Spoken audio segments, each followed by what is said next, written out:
नमस्कार, मैं मधु सिंह हिंदी मेला के यूट्यूब चैनल पर आप सभी का स्वागत करती हूँ। आज के विमर्श और मेरा लेखन विषय पर आयोजित साक्षात्कार के अंतर्गत हमारे साथ उपस्थित हैं हिंदी के वरिष्ठ आलोचक व चिंतक डॉक्टर अवधेश प्रधान जी। सबसे पहले मैं अवधेश प्रधान जी का स्वागत करती हूँ। जी धन्यवाद। इस साक्षात्कार को शुरू करने के पहले मैं अवधेश प्रधान जी का एक संक्षिप्त परिचय देना चाहूंगी। डॉक्टर अवधेश प्रधान जी हिंदी आलोचना की वाचिक परंपरा के महत्वपूर्ण आलोचकों में से एक हैं।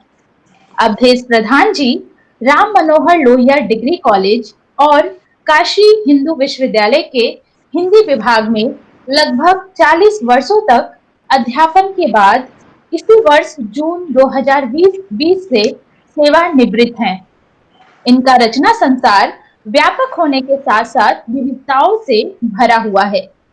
इनकी प्रकाशित रचनाएं हिंदी साहित्य के इतिहास की समस्याएं, कृति लता और विद्यापति का युग, साहित्य और समय, स्वामी सहजानंद सरस्वती और किसान आंदोलन, सुदामा पांडे धूमिल आदि है।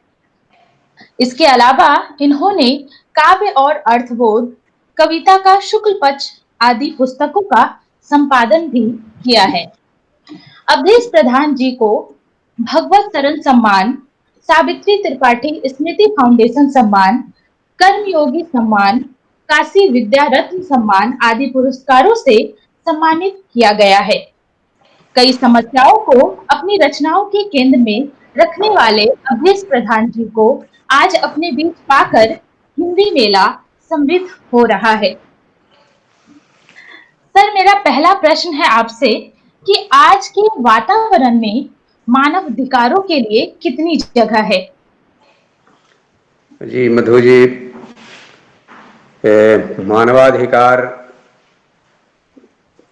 का जो प्रश्न है वो समस्त मानवता के इतिहास में एक बहुत महत्वपूर्ण स्थान रखता है और दूसरे महायुद्ध के बाद वास्तव में क्रमशः सारे संसार में ये विचार एक सर्वमान्य विचार के रूप में स्वीकृत होता चला गया और जनता की विभिन्न तबकों की आकांक्षाएं, स्वतंत्रता की उनकी अभिलाषाएं जैसे जैसे बढ़ती गईं और लोग उनके दावे को लेकर के सड़कों पर उतरने लगे, वैसे वैसे लेकिन इस विचार को लेकर के राज सत्ताएं और चली आती हुई व्यवस्थाएं एक संकट अनुभव करने लगी। और अब हम ये देखते हैं कि वही लोकतंत्र, वही व्यवस्थाएं जिन्होंने इस मानवाधिकार को अपनी लोकतांत्रिक व्यवस्था में एक स्थान दिया हुआ था, वे लोग इसको लेकर के एक असुविधा अनुभव कर रहे हैं और जैसे कि राष्ट्रवाद जैसा एक विचार सामने रख करके इन सारी चीज़ों को ही गैर कानूनी गतिविधि के रूप में जैसे चिन्हित किया जा रहा है और आम तौर पर जनता में ये विचार लोकप्रिय बनाया जा रहा है। हम कश्मीर में देख सकते हैं, देश के तमाम हिस्सों में देख सकते हैं कि जहाँ जहाँ जनता अपने अधिकार को, अपने दावों को लेकर उठ खड़ी हो रही है, वहाँ वहाँ राष्ट्रवाद की बात को सामने ला के, राष्ट्रीय एकता की बात को सामने ला करके इन मांगों के पक्ष में उठ खड़े होने वाले लोगों को अपराधियों की श्रेणी में खड़ा किया जा रहा है। चाहे वे किसान हों, चाहे स्त्रियां हों, चाहे अमेरिका में वे काले लोग हों। अभी कुछ ही दिन की बात है जब हमने देखा कि दुनिया के उस स्थापित लोकतंत्र में कैसे एक अश्वेत नागरिक की पुलिस के द्वारा हत्या की गई और उसके प्रतिवाद में किस तरह से जनता उठ खड़ी हुई। तो ये एक समस्या, विश्वव्यापी समस्या है और वैश्वीकरण के बाद के समय में क्रमशः जितने ये स्थापित मान मूल्य हैं वो सब धीरे धीरे धीरे धीरे अपनी उल्टी दिशा की ओर मोड़े जा रहे हैं। तो ये ऐसा लगता है कि मानवाधिकार को लेकर के जनता के विभिन्न तबकों को अभी अपना संघर्ष तीव्र ही रखना होगा और ये लड़ाई लंबी भी चल सकती है। जी सर। जी। सर, मेरा अगला प्रश्न है आपसे कि 21वीं सदी के इन 2 दशकों की हिंदी आलोचना की क्या समस्याएं और क्या उपलब्धियां रही हैं? मधु जी, जब इस शताब्दी के 2 दशकों की आलोचना को हम ध्यान में रखते हैं तो पाते हैं कि उसके शीर्ष पर जो डॉक्टर रामविलास शर्मा थे वो उससे पहले अपनी भूमिका पूरी करके चले गए हैं और शीर्षस्थ आलोचक नामवर सिंह जी, जो अभी हाल में जिनकी मृत्यु हुई है, वो अपनी नेतृत्वकारी भूमिका में हैं। तो उन्होंने लेखन तो उस तरह से नहीं, लेकिन हाँ उनके व्याख्यान लगातार चलते रहे और उनका एक प्रभाव भी रहा। इसी दौर में उनके व्याख्यानों के कई खंड संकलित हो करके डॉक्टर आशीष त्रिपाठी ने संपादित किए और वे प्रकाशित हुए।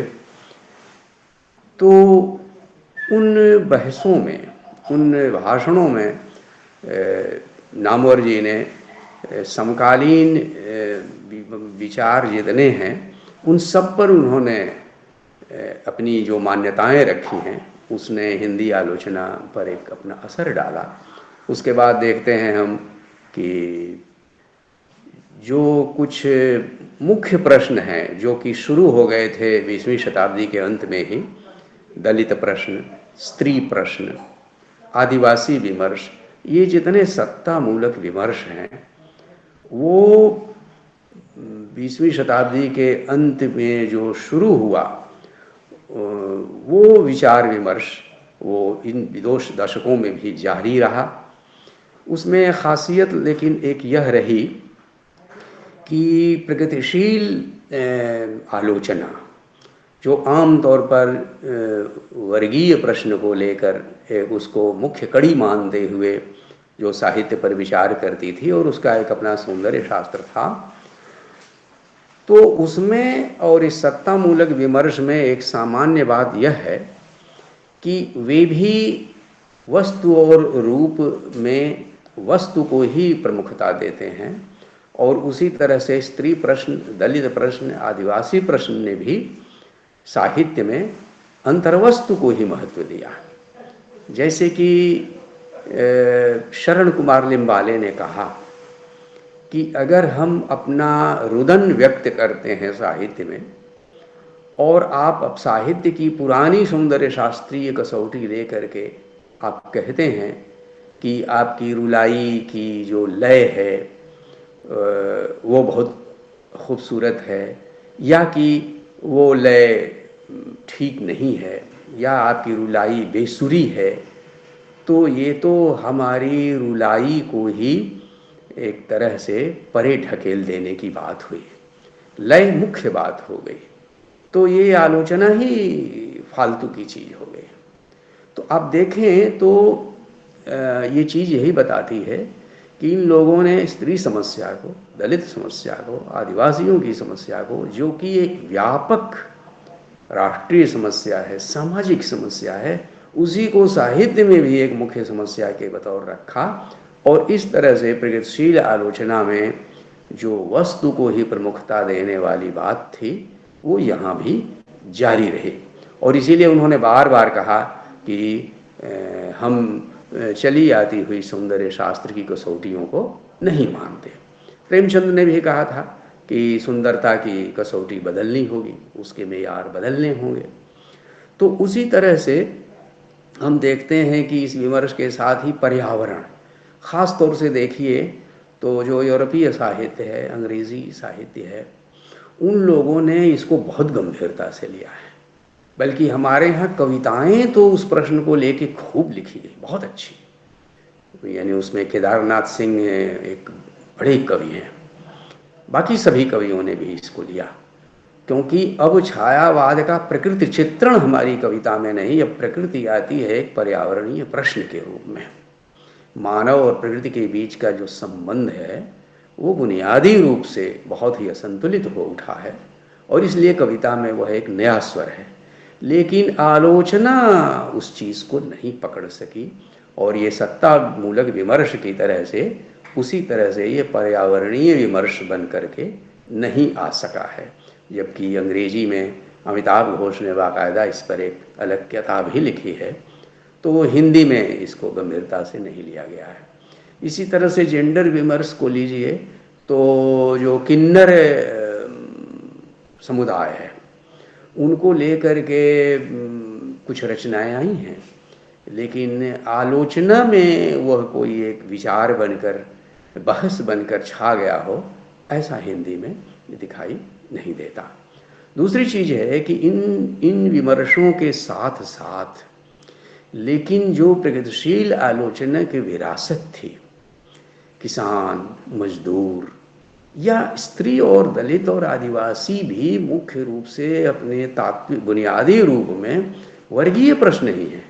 तो इन सब चीज़ों को भी उन्होंने वर्ग की कसौटी पर लेकिन रखने का आग्रह बरकरार रखा, और वो भी हिंदी आलोचना में उस विचार को प्रखर बनाने में अपनी भूमिका निभाता रहा है। खास तौर से दलित प्रश्न को लेकर बड़ी तीखी बहसें हुई हैं, जैसे कि जन्म से ही जाति को मानना और साहित्य में उसको एक कसौटी की तरह लागू करना, प्रगतिशील आलोचक ने इसको सही नहीं माना। उनका मानना है कि उच्च वर्ण में उत्पन्न लेखक भी मानवीय करुणा के धरातल पर इस हद तक ऊंचा कलाकार हो सकता है जहां दलित कलाकार नहीं पहुंच सकता। लेकिन एक दलित वर्ण में, जाति में जन्म लेकर भी कोई कलाकार स्वभाव से इलीट हो सकता है, या उसके अनुभव की भी एक सीमा हो सकती है।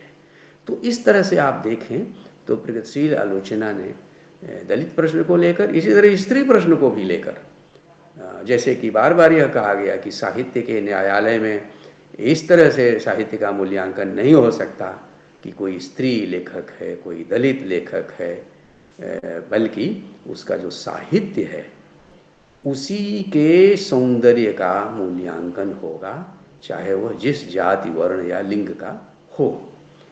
तो हम देखें तो हमारी ये 2 दशकों की आलोचना बहसों से भरी हुई है, और यह एक शुभ संकेत है। बिल्कुल सर। समकालीन हिंदी आलोचकों के साहित्य पर आप क्या कहना चाहेंगे? मधु जी, आप एक पर एक कठिन प्रश्न करती जा रही हैं, और ये बहुत ही कठिन प्रश्न है, क्योंकि समकालीन हिंदी आलोचकों में बहुतेरे मेरे मित्र भी हैं, और निश्चित रूप से उनमें अनेक मेधावी आलोचकों के नाम छूट जाएंगे, तो भी मैं कुछ बातें कहता हूँ।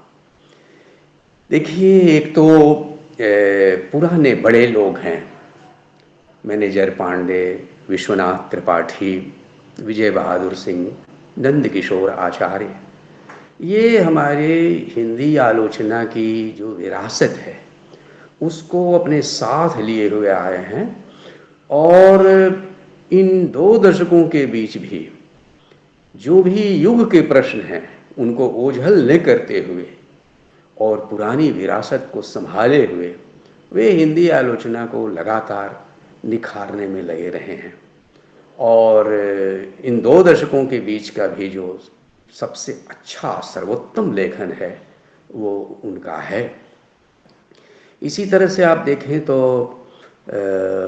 इस बीच जो कवि हैं, अरुण कमल, राजेश जोशी, ज्ञानेंद्रपति और विजेंद्र जी, जो इन लोगों से थोड़ा वरिष्ठ हैं, मंगलेश डबराल, इन सब लोगों ने कविता के साथ साथ कविता पर बहुत ही महत्वपूर्ण लेखन किया है, बहुत प्रतिभापूर्ण संकेत किए हैं। जैसे कि शमशेर और मुक्तिबोध पिछले दौर में अज्ञेय भी काव्य रचना के साथ साथ काव्य काव्यालोचना की दृष्टि से भी महत्वपूर्ण लेखन करते रहे हैं।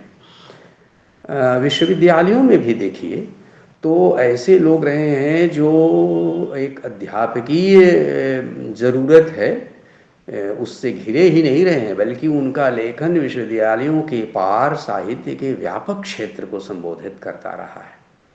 तो उस दृष्टि से देखिए तो अजय तिवारी, प्रदीप सक्सेना, पुरुषोत्तम अग्रवाल, अभी भारत तलवार, पुरुषोत्तम अग्रवाल,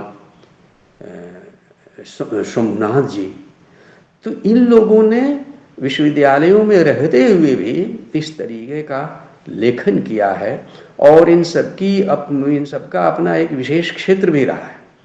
कुछ ने भारतीय नवजागरण के प्रश्न पर जम के काम किया है। पुरुषोत्तम अग्रवाल ने कबीर पर बहुत अच्छा काम किया। अभी माधव हाड़ा ने हाल में मीरा पर बहुत अच्छा काम किया। भी भारत तलवार ने हिंदी नवजागरण को लेकर रामविलास शर्मा से दो हाथ किए और बहुत महत्वपूर्ण सामग्री विचार के लिए हमारे सामने दी। पीएन सिंह को आप देखिए तो गाजीपुर जैसी जगह में रहते हुए उन्होंने दलित विमर्श के बरक्स गांधी, अंबेडकर और मार्क्स का अध्ययन उनका बहुत गहरा है। तो उन्होंने बहुत ही गंभीर ढंग से दलित लेखन को सराहते हुए भी उसके अंतर विरोधों का विश्लेषण किया है। इसी तरह से अनामिका जी हैं, रोहिणी अग्रवाल हैं, मंजूरानी सिंह जी हैं, कात्यायनी हैं, इन लोगों ने बहुत अच्छा लिखा है। डॉक्टर धर्मवीर तो अभी हाल में गए हैं, तो उन्होंने भी एक ख़ास तरह का थोड़ा सा मताग्रह से भरा हुआ लेखन किया है, लेकिन बहुत लिखा है और उन्होंने नई बहसों को उत्तेजित किया है, तो उसका भी महत्व है। वीरेंद्र यादव ने विशेष रूप से कथा साहित्य का, मधुरेश जी ने और पहले कथा साहित्य पर अपने को केंद्रित किया और बहुत अच्छा काम किया। एक आप देखिए तो हमारे यहाँ संस्कृत से आने वाले अनेक उद्भट विद्वान हुए हैं। धीरे धीरे उनकी कतार पतली होती गई है, तो उनमें राधा वल्लभ त्रिपाठी जी बिल्कुल विरल हैं। उन्होंने रचनात्मक साहित्य भी लिखा है, संस्कृत में तो लिखा ही है, लेकिन हिंदी में विपुल लेखन किया है। और जिसको हम कहते हैं इंडोलॉजी, जो भारत विद्या है उसके विकास में पाश्चात्य पंडितों का जो योगदान है, भारत की अपनी जो पांडित्य परंपरा है उसके जो महत्वपूर्ण बिंदु हैं, उन पर अनेक विषयों पर बहुत अच्छा लिखा है। आचार्य जयप्रसाद द्विवेदी पर उन्होंने काम किया है। और इसी तरह से सुधीश पचौरी जी ने, जैसे किसी समय में अस्तित्ववाद को हिंदी पाठकों के लिए अधिक से अधिक समझाने की कुछ लोगों ने कोशिश की थी, तो उसी तरह से देखिए तो पुरातत्व पर, इतिहास के अनेक प्रश्नों पर भगवान सिंह जी ने जिस तरह से काम किया, उसी तरह से सुधीश पचौरी जी ने उत्तर संरचनावाद, उत्तराधुनिकतावाद वगैरह के विचार पर हिंदी में सामग्री दी। ध्रुव शुक्ल, उदयन वाजपेयी, मदन सोनी, ये अशोक वाजपेयी जी के प्रभाव मंडल में जो आलोचक आए, उन लोगों का भी लेखन अपने ढंग से हिंदी आलोचना को समृद्ध करता है। तो नाम तो बहुत हैं, जैसे कि स्त्री लेखकों में गरिमा श्रीवास्तव जी, देह ही देश जो उनकी किताब आई है, विजय कुमार जी ने कि समकालीन कविता की आलोचना में बहुत महत्वपूर्ण लेखन किया है, और जगदीश्वर प्रसाद चतुर्वेदी जी निरंतर लिख रहे हैं, सोशल मीडिया में भी लिखते हैं और वैसे भी, और वे बहुत ही एक मुखर और विचारोत्तेजक, उनका लेखन अत्यंत महत्वपूर्ण है और हमेशा नए प्रश्नों के कदम ब कदम वे अपनी लेखनी भी चलाते रहे हैं। लेकिन एक चीज़ ये ज़रूर है कि सोशल मीडिया ने निश्चित रूप से एक नया माध्यम हमको दिया है। हम बहुत जल्दी बहुत अधिक लोगों तक पहुंच जाते हैं, लेकिन एक तात्कालिकता का भाव बहुत तेज़ी से आया है। बहुत जल्दी बहुत कुछ कह जाने का, बहुत जल्दी सुने जाने का और बहुत जल्दी फैसला ले लेने का की जो प्रवृत्ति बढ़ रही है, उससे हिंदी आलोचना में गहराई कम आती होती जा रही है। और बहुत कुछ एक दूसरे से कह सुन लेने तक ही विचार विमर्श रह जा रहे हैं, वहीं तक उसकी पूर्ति मान ली जा रही है। एक चीज़ और जिसकी ओर लोग ध्यान दे रहे हैं वह यह कि लोग सोशल मीडिया पर लिख लेते हैं, दूसरों का नहीं पढ़ते और समझते हैं कि बाकी लोग उनका पढ़ें। तो आप देखें तो ये एक नया मंच तो देता है, इससे साहित्य के लोकतंत्र का विस्तार तो होता है, व्यापकता तो आती है, मगर गहराई कम होती जा रही है। और इस दृष्टि से आप कहें तो एक तर्क है इसके पक्ष में कि साहब हम जनरुचि का ध्यान रखते हैं, तो जनरुचि का तो की उपेक्षा करना तो लोकतंत्र नहीं है। लेकिन एक प्रश्न यह भी है, इसकी आलोचना करते हुए ये प्रश्न हमारे जैसे लोग ये उठाते हैं कि लेकिन जनरुचि को उन्नत करने का, उसको निखारने का, उसको परिष्कृत करने का दायित्व साहित्यकार का है। इसलिए सोशल मीडिया का जो माध्यम है उसका सदुपयोग यही हो सकता है कि हम जनरुचि का परिष्कार करें, संस्कार करें और उसको उन्नत करें। जैसे किसी ज़माने में लोगों ने ज्ञान के विभिन्न क्षेत्रों का हिंदी माध्यम से विस्तार किया था, निखार और हिंदी पाठकों की चेतना के मान को उन्नत किया था, आज उस रुचि को निखारना है और ये बहुत ज़रूरी काम है। इन्हीं शब्दों में मैं समझता हूँ कि बात तो पूरी नहीं होती, लेकिन ये आपने बहुत ही जटिल प्रश्न डाला है जो मुझे ख़तरे में भी डालता है। लेकिन अब मैं और ज़्यादा ख़तरे में नहीं पड़ना चाहता, न जोखिम लेना चाहता हूँ।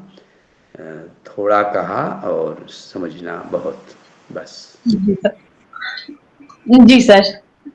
सर जैसा कि अभी आपने कहा कि सोशल मीडिया, तो सर इन दिनों और एक चीज जो बहुत तेजी से हो रही है कि मैसेज फॉरवर्ड किए जाते हैं और आजकल किताबें भी फॉरवर्ड होती हैं। बहुत सारी किताबों की पीडीएफ मोबाइल पर आ जाती है, उसे भी लोग पढ़ते नहीं हैं, सिर्फ चीजें फॉरवर्ड हो रही हैं। तो इसका प्रभाव आज की युवा पीढ़ी पर सर क्या हो रहा है? देखिए, ये तो मैं कहूँगा कि सोशल मीडिया का जो के कई वरदान होंगे, उसमें से यह एक बहुत बड़ा वरदान है ई बुक्स के रूप में। लाखों पुस्तकें हमको उपलब्ध हैं, यहाँ तक कि जो हार्ड कॉपी लाइब्रेरी में भी नहीं मिलती, या जो संदर्भ हमको बहुत लंबे समय तक ढूंढने में जूझना पड़ता था, वह सब हमको सुलभ है। और मैं स्वयं इस मामले में लगभग निरक्षर हूँ, लेकिन इस में मैंने पाया कि अनेक दुर्लभ ग्रंथ हमें इस पर मिल जाते हैं। और मैं आपको बतलाऊं कि युवा पीढ़ी से मैं निराश नहीं हूँ, बल्कि उनमें से अनेक के बारे में मुझे अपने युवा छात्रों ने ही बताया, और उसकी वजह से मेरे मन में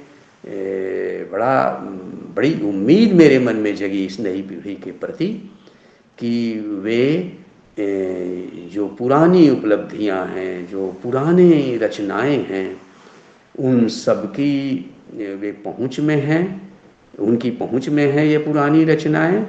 और ये माध्यम हमको केवल एक अवसर ही नहीं देते, वास्तव में नए लोग इन अवसरों का सदुपयोग कर रहे हैं और अपने अध्ययन का विस्तार कर रहे हैं।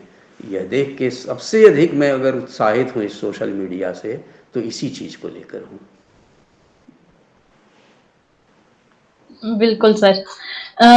सर, चूँकि ये कोरोना काल में सारी चीज़ें ऑनलाइन हुई, तो सर कोरोना काल के आपके ऑनलाइन अनुभव क्या हैं? जब ऑनलाइन जब लॉकडाउन हुआ, तो एक लंबे समय तक तो सब कुछ ठिठुरा हुआ, गणतंत्र जैसे है हरिशंकर परसाई की रचना, तो उसी तरह से ठिठुरा हुआ गणतंत्र में हम निवास करते थे। और क्लासिक ग्रंथों में हम लोग गोते लगा रहे थे, और ज़्यादातर जो सोशल मीडिया है इसके माध्यम से ही सारी दुनिया से हम जुड़ रहे थे। सारे संसार का समाचार हमें इस पर मिल रहा था। लेकिन एक नई चीज़ ये जुड़ी कि जो सेमिनार हुआ करते थे, विचार विमर्श हुआ करते थे, तो उसमें यात्रा की समस्याएं थी, बहुत सारी बाधाएं थी। लेकिन सहसा वेबिनारों का जो सिलसिला शुरू हुआ, यह एक बिल्कुल नई चीज़ थी, और हमारे जैसे लोगों को फिर इस सिलसिले से जुड़ना पड़ा।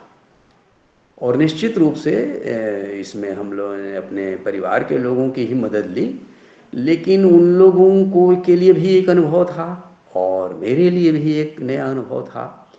और हमने पाया कि पहले ही व्याख्यान में जब आयोजक ने मुझे सूचना दी अगले दिन की, सर इसको लोग 4000 लोग अब तक देख चुके हैं, तो ये मेरे लिए बड़ी हैरत में डालने वाली चीज़ थी, क्योंकि बड़ी बड़ी सभाओं को हम लोग संबोधित कर चुके हैं, और बनारस जैसी जगहों में तो अब भी बहुत बड़ी संख्या में लोग जुड़ते रहे हैं। काशी हिंदू विश्वविद्यालय में तो बहुत बड़ी संख्या में, तो कलकत्ता में भी हमने हिंदी मेला में देखा।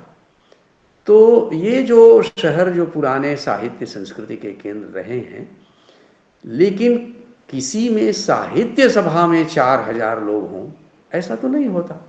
और ये संख्या सोशल मीडिया में लगातार बढ़ती जाती है देखने और सुनने वालों की। उससे हमें लगा कि यह एक नई दुनिया है, यह एक नई संभावना है। और जैसे कि पुरानी चिट्ठियों की जो दुनिया थी, तो उन चिट्ठियों की विशेषता यह थी कि जिस आदमी को चिट्ठी संबोधित है, केवल वह भी पढ़ सकता था और उसे पढ़ करके अपने ताले में बंद रख सकता था। लेकिन ये भी होता था कि कुछ चिट्ठियाँ ऐसी हैं कि हमको लिखो है कहा, हमको लिखो है कहा, तो परिवार के सब लोगों को वो चिट्ठी सुनाई जाती थी, और जो लोग नहीं सुन पाते थे वो आके फिर सुनते थे। तो वो एक चिट्ठी बार बार सुनी जाती थी। तो वो चिट्ठियों का सिलसिला ख़त्म हुआ। लेकिन हम देखते हैं कि ये जो वेबिनार हैं, ये जो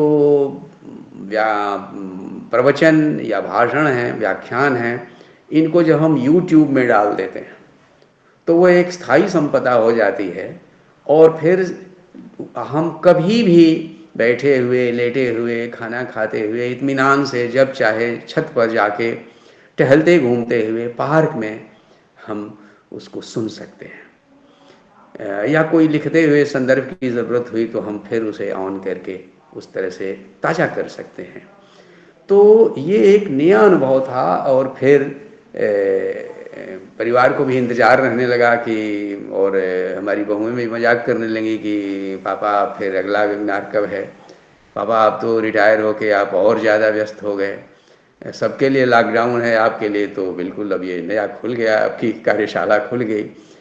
तो ये साहित्य के प्रसार की दृष्टि से बहुत ही एक तो सुविधाजनक बहुत हो गया। पहले तो प्रपोजल दो, फिर उसे पास कराओ, पैसा सेंक्शन होता था, फिर उनसे, और वक्ताओं के भी चोंचले कम नहीं होते, और मुझको रेल से नहीं मैं जहाज़ से आऊँगा वगैरह वगैरह। तो आयोजक के लिए वो लड़की की शादी हो जाती थी। तो कुल मिला जुला के इन सब झंझटों से आयोजकों की फुर्सत हुई, और हमारे जैसे लोगों को यात्रा की झंझट से फुर्सत हुई और कुल मिला जुला के घर में ही हम अच्छी तैयारी करके अपने लोगों से अपनी शर्तों पर अपनी पसंद से हम जुड़ते हैं और अपना बेहतर से बेहतर लोगों के सामने प्रस्तुत करते हैं। ये एक बिल्कुल नया अनुभव, और इस अनुभव के झरोखे से ही मैं देख सकता हूँ कि एक नई दुनिया, विचार विमर्श की दुनिया, रचना की दुनिया बन रही है। चूंकि सर अभी आपने बेहतर की बात की, तो हम लोग ये बात करें, आपसे सर मेरा ये प्रश्न है कि सर क्या आपको लगता है कि आपने अपना सर्वश्रेष्ठ लेखन हिंदी जगत को दे दिया है? और इस संदर्भ में अपनी आगामी योजनाओं के बारे में बताएं सर। मैंने तो अभी संतोषजनक लेखन कोई किया नहीं, और हालांकि जो कुछ लिखता हूँ मन प्राण दे करके ही लिखता हूँ, लेकिन मुझे उससे संतोष नहीं है। और मैंने इस लॉकडाउन के दौर में सबसे पहले वाल्मीकि रामायण का मंथन करने के बाद और मैंने सीता को चुना। मैंने सीता के माध्यम से कुछ बातें कहने की कोशिश की, और मैंने वाल्मीकि रामायण की सीता पर पहला व्याख्यान दिया, दूसरा महाभारत कालिदास और भवभूति की सीता पर व्याख्यान दिया, तीसरा तुलसीदास की सीता पर, और चौथा लोकगीतों की सीता पर व्याख्यान दिया। और अब वे व्याख्यान एक साथ पुस्तकाकार सीता की खोज नाम से आ रहे हैं। इसके बाद अभी सहजानंद और उनका किसान आंदोलन पुस्तक का दूसरा संस्करण आया, और सहजानंद के किसान आंदोलन के जो बहुत बड़े अध्येता थे, जीवन भर उस अमरीकी अध्येता ने खोज की और काम किया सहजानंद पर, वे थे professor Walter Hauser, Virginia university के, और कुछ दिनों पहले उनका निधन हो गया। तो मैंने उनको श्रद्धांजलि देने की सोची और मैंने अपनी पुस्तक में एक लेख उनके ऊपर जोड़ा, और वो दूसरा संस्करण अभी नई किताब से छप के आ गया। अभी मैं स्वामी विवेकानंद पर कुछ काम कर रहा हूँ, और जो मेरे गुरु थे त्रिलोचन शास्त्री, उन पर भी मेरी काम करने की योजना है। तो मैं समझता हूँ कि स्वामी विवेकानंद और कवि त्रिलोचन, इन दोनों पर अगले साल में मैं अपना काम पूरा कर लूँगा। सर सबसे पहले आपको बधाई, धन्यवाद। और आने वाली पुस्तकों के लिए अग्रिम शुभकामनाएं सर। धन्यवाद, बहुत बहुत धन्यवाद। जी सर। सर मेरा अगला प्रश्न है कि हम लोग पिछले 26 साल से हिंदी मेला आयोजित कर रहे हैं, जिसमें नई पीढ़ी की सहभागिता रहती है व्यापक तौर पर। सर अन्य शहरों में भी बड़े लिटरेरी फेस्टिवल के समानांतर नई पीढ़ी के रचनाकारों और साहित्य प्रेमियों को लेकर हिंदी मेला जैसा कुछ आयोजित करने की क्या संभावनाएं हैं? मधु जी, ये आपने बहुत अच्छा सवाल किया। हिंदी मेला में मैं खुद आ चुका हूँ, और मैंने अपनी आँखों से देखा है कि पूरे एक सप्ताह तक कलकत्ते में जो हिंदी की दुनिया है वो इस मेले से किस तरह से एक दूसरे से जुड़ती है। इसमें केवल विश्वविद्यालय परिसर के भीतर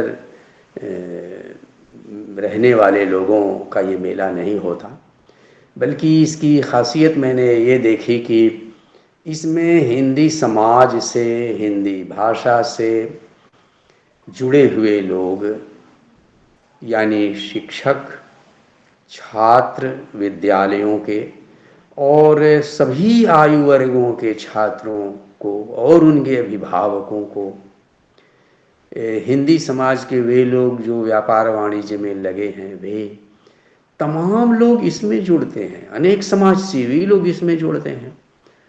तो ये जो हिंदी मेला है, ये वास्तव में हिंदी के माध्यम से समाज को जोड़ने का मेला है।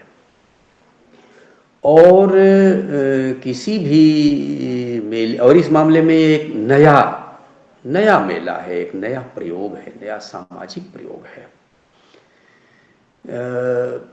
हम अगर दूसरे नगरों में जाएँ तो निश्चित रूप से हो सकता है कि नए लोग इसमें कुछ और नई चीज़ें जोड़ें, कुछ नए अध्याय जोड़ें।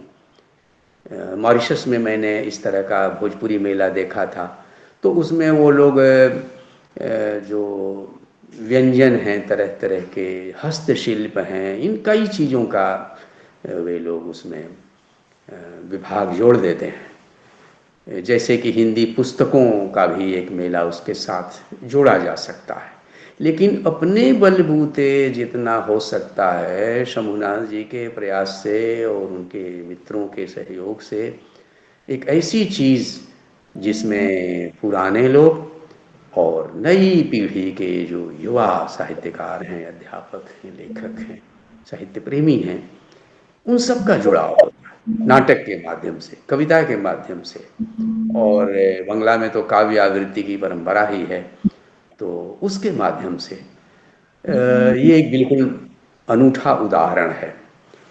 और दूसरे नगरों में जो विस्तार है, इसमें जो जनपदीय बोलियाँ हैं हिंदी की, तो जो जो नगर जिस जनपद का है उस नगर की जनपदीय बोलियों और साहित्यकारों को भी लेकर के ये बहुत एक अद्भुत रूप ले सकता है, और ये लेना चाहिए। इससे हिंदी समाज का आपसी जुड़ाव बहुत घनिष्ठ होगा। और दूसरी चीज़ ये है कि आम तौर पर जीवन के विस्तार को राजनीति ने छेक लिया है, और उसमें से दुख की बात है कि घटिया राजनीति ने छेक लिया है।